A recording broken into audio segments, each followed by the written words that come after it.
It begins quietly, a joke that cuts a little deeper than it should, a message left unanswered for days, a choice made without your input.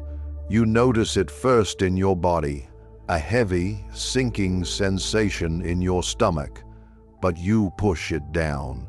You smile. You convince yourself you are being mature. You tell yourself it's not important, but it is. Because disrespect is not a single moment, it is a gradual pattern, it is a test, and each time you stay quiet, each time you brush it off, you are not being kind. You are agreeing to terms. You are signaling that your self-respect can be bargained, that your value is low, that others can cross your boundaries without consequence. Niccolo Machiavelli, who understood the harsher truths of human behavior, recognized this long ago. He knew that once you are perceived as weak, the battle is already lost. The Prince was not written for those who wanted approval. It was written for those who wanted to endure. If you are exhausted from always giving more than you receive, if you are tired of feeling unseen in social or professional spaces, pay attention.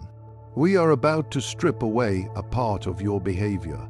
We are going to remove the side of you that seeks validation. And in its place, we will build something stronger. But first, we need to confront the question that keeps you awake. The one you avoid because the answer feels uncomfortable. Why do they treat you this way? And more importantly, why do you allow it? There is a psychological signal you send every day that invites this behavior. You are sending it now, through your posture, your constant apologies, and your unlimited availability. We need to identify that signal and shut it down. Disrespect is rarely loud. More often, it is subtle. It starts as a small probe. Humans are efficient at reading hierarchy. We constantly assess who has power, who doesn't, who can be ignored, who must be respected.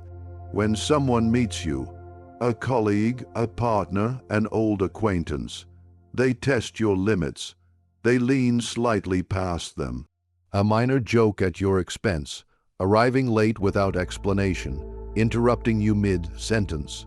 They are observing your response.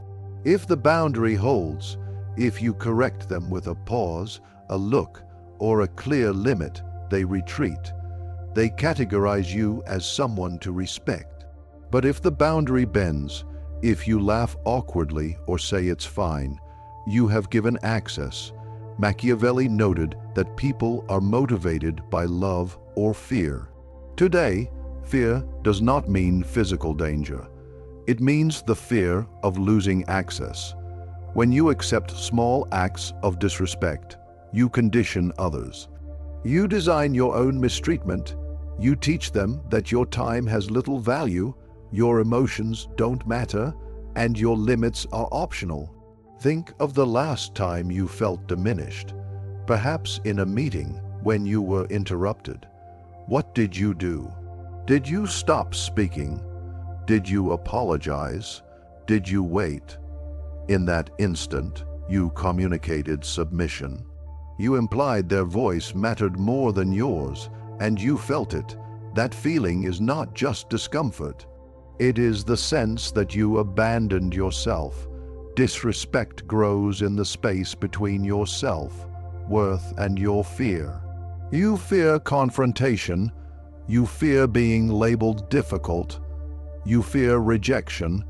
So you choose the slow damage of disrespect instead of the brief discomfort of setting a boundary. But Machiavelli warned that conflict is never truly avoided, only delayed, often to someone else's benefit. When you avoid asserting yourself today, you guarantee a future battle with your own self-respect, and in that battle, you stand alone.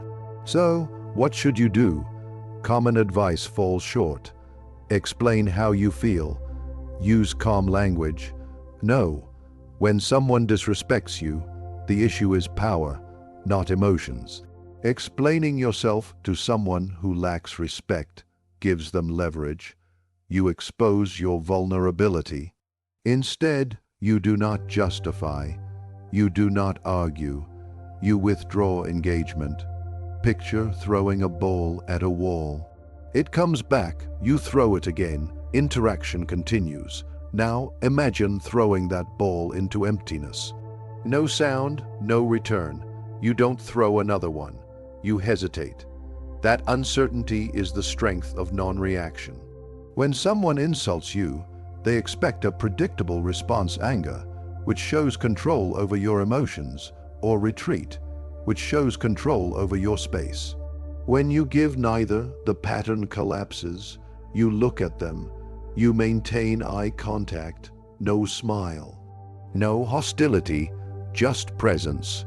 You allow the silence to linger until it becomes uncomfortable for them. Silence reflects behavior back to its source. In that pause, they hear their own tone. They recognize the immaturity of what they said. You will see the shift. They fidget, they backtrack. I was joking. Why are you so serious? They are trying to re-engage. You don't. This is what Machiavelli described as the position of the prince. The prince does not argue in the dirt. He observes from above. This is not passivity, it is control. Energy and attention have value. You do not spend them on someone attempting to take from you. By withholding reaction, you show that their opinion lacks the weight to disturb you. You show that your stability comes from within, not from their approval. This is the first step toward being untouchable. You stop rewarding bad behavior. Machiavelli also spoke of the fox, alert to traps. Disrespect often hides behind casual remarks, the subtle insult, the backhanded praise. You're surprisingly smart. You look good. Did you lose weight? If you respond emotionally, whether with gratitude or defensiveness, the trap closes. The fox practices cold empathy. Not emotional absorption, but clear observation. Like a surgeon examining a problem, you understand the motive without absorbing the poison. Ask yourself, why is this person attempting to lower my standing? Often, it is because their own position feels unstable. Secure people do not need to diminish others, only the insecure do. Once you see disrespect as evidence of their weakness rather than your flaw, it loses power. It stops hurting, it becomes small. You move from self-blame to analysis. The fox also knows not every challenge deserves a response. If you react to every provocation, you exhaust yourself. You choose selectively. Sometimes the strongest response is agreement. You're lazy. Yes, it's efficient. You're strange. Correct? This method is called fogging. You offer nothing solid to push against. A stone thrown at a wall leaves a mark. A stone thrown into fog disappears. You resist without resistance. You give them nothing to react against by agreeing with the insult, or more accurately, by choosing not to be affected by it. You neutralize them. You remove the weapon from their hand and place it aside. This disrupts them. It collapses their frame. They expect resistance.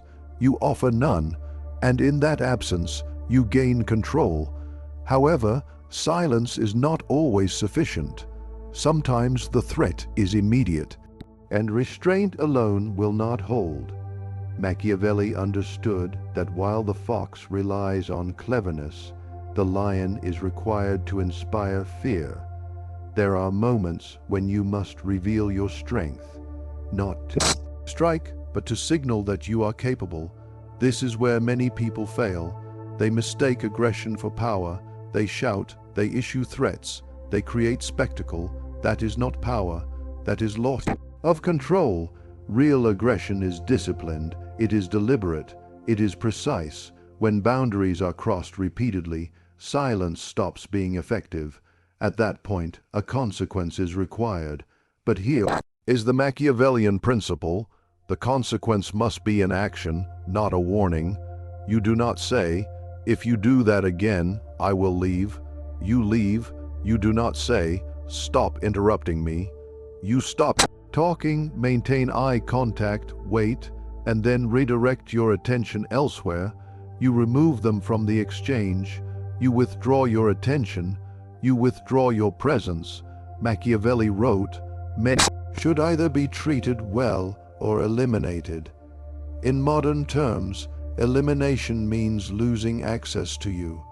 If a friend repeatedly disrespects your time, you do not send a long message explaining your feelings. You stop extending invitations. When they eventually reach out, you are busy, not pretending, but genuinely engaged in a life that no longer revolves around them. You end the version of relationship that allowed disrespect. This is difficult. It requires accepting loss.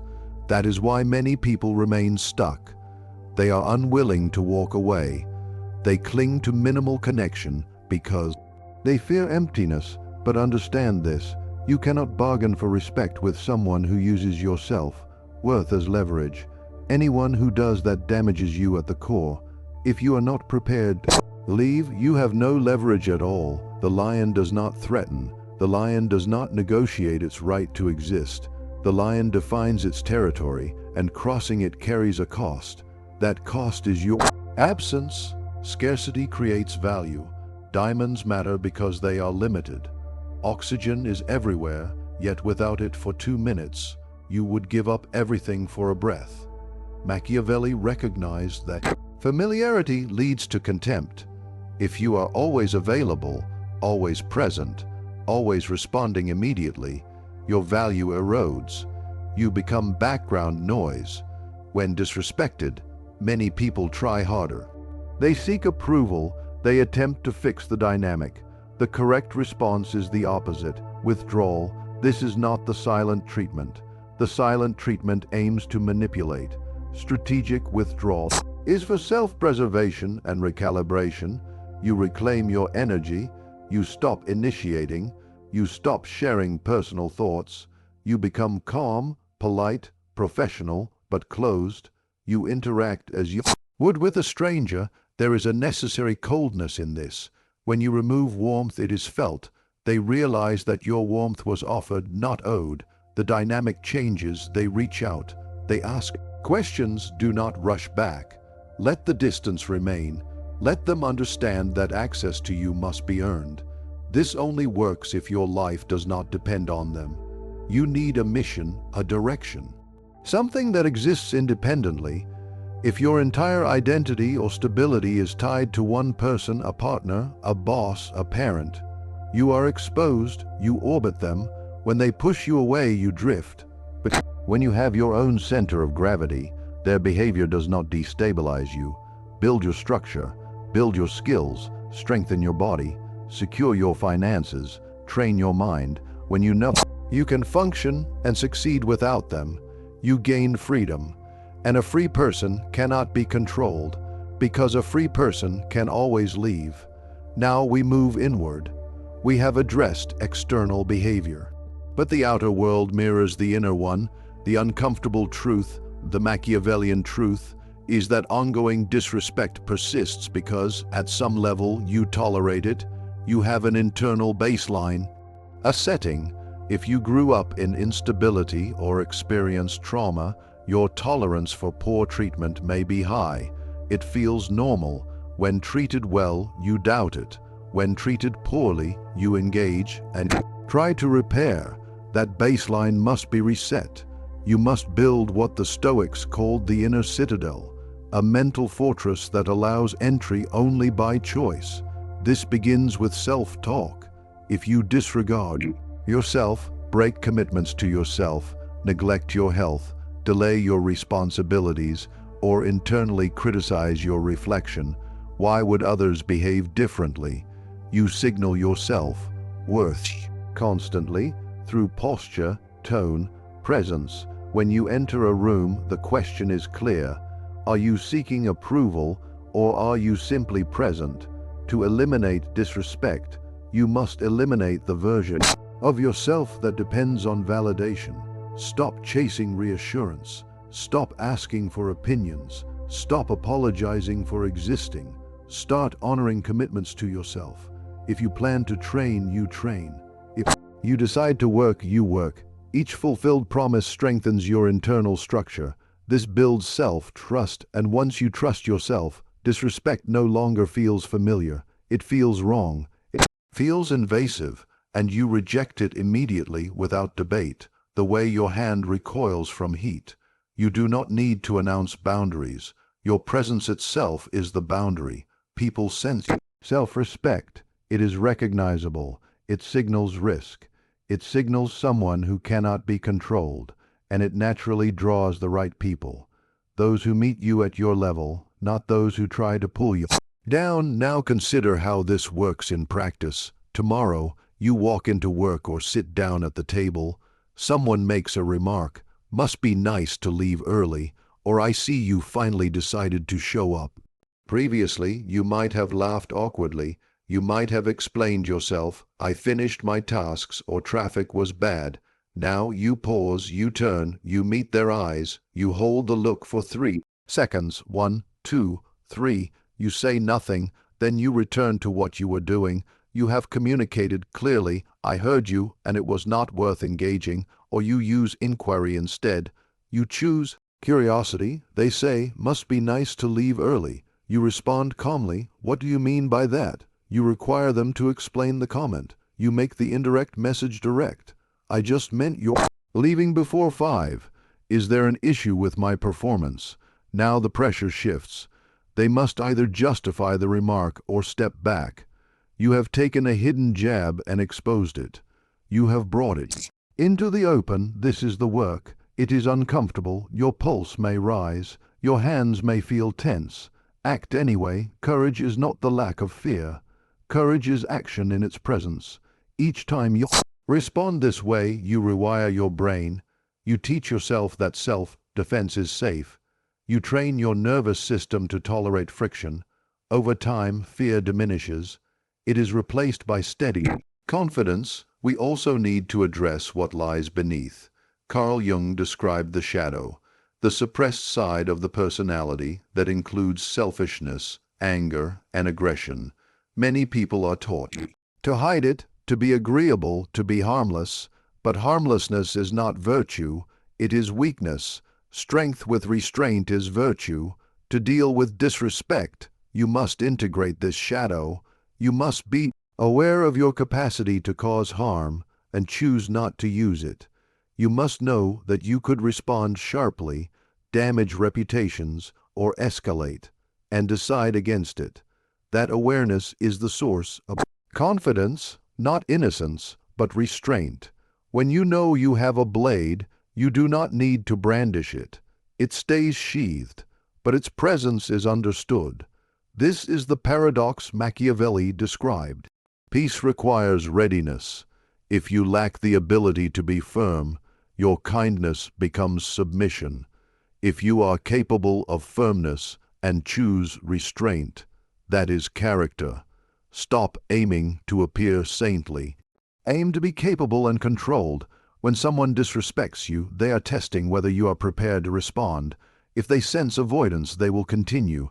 Show restraint, not fear. Show that peace is a choice, not a limitation. Now consider the cost of tolerance. What has it taken from you? Sleep, self-respect, the example you set for your children, financial growth you never requested, relationships you stayed in despite being undervalued. Disrespect erodes the future. Every unspoken truth accumulates. It becomes resentment. It becomes exhaustion. Often, it becomes depression. Unexpressed anger turns inward. The body records what the mind avoids. You cannot continue paying this cost. It is too high. Ask yourself, whose peace are you protecting? It is not your own. You are sacrificing yourself to preserve comfort for others. Stop doing that. The goal is not only to manage disrespect. The goal is to move beyond it. There is a level of mastery where opinions lose their power. At this level, you understand projection. When someone calls you arrogant, they feel diminished. When they call you selfish, they want access.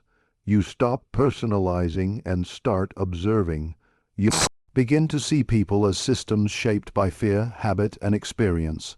Their reactions are not about you. You are simply the surface they project onto. Once this is clear, you step outside conflict. You observe instead of react. You are no longer in the game. You are watching it. This is the state Machiavelli aimed for. Independence from circumstance, guided by personal discipline. Chaos continues around you, but you remain steady. In that steadiness is a form of power that insults and betrayal cannot reach. This is the real victory, not that disrespect disappears. It may not. The world contains many damaged people. The victory is that you no longer depend on their behavior. You stop waiting for apologies. You accept reality and move forward with control and clarity. You combine awareness with restraint. Here is your task for the next 7 days. Observe. Notice when boundaries are crossed. Notice the urge to apologize unnecessarily. Notice when you shrink. Do not judge it, just observe. Then choose one moment, one situation where you would normally retreat. Hold your position.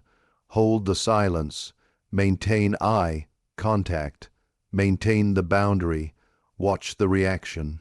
Notice the shift. Feel the return of stability. It begins with a single decision. You already have the tools. The only question is whether you will use them. Machiavelli wrote that people see appearances, but few understand reality. Do not explain yourself. Do not escalate. Let consistency speak. This is not a quick fix. It is a way of operating. You will slip. Old patterns will reappear. That is expected. Acknowledge it. Reset. Continue. Progress is not linear. The path to autonomy is demanding. Many stop early. You are moving forward. The clarity ahead is worth the effort. You will see others more clearly, and yourself most of all. You are not trapped in your story. You are writing it, and the character you write does not demand respect. They express it through behavior. Environment adapts accordingly. It always does. Disrespect poses a question. Your response is the answer, not through volume, through conduct, through posture, through absence. Now return to the world. Let others wait. You are prepared. If this perspective resonated, understand that this is only the surface level. Some material cannot be shared publicly. Deeper discussions exist elsewhere. If you want access to that level, you know where to look. Until then, move deliberately, stay grounded, and let your actions define the terms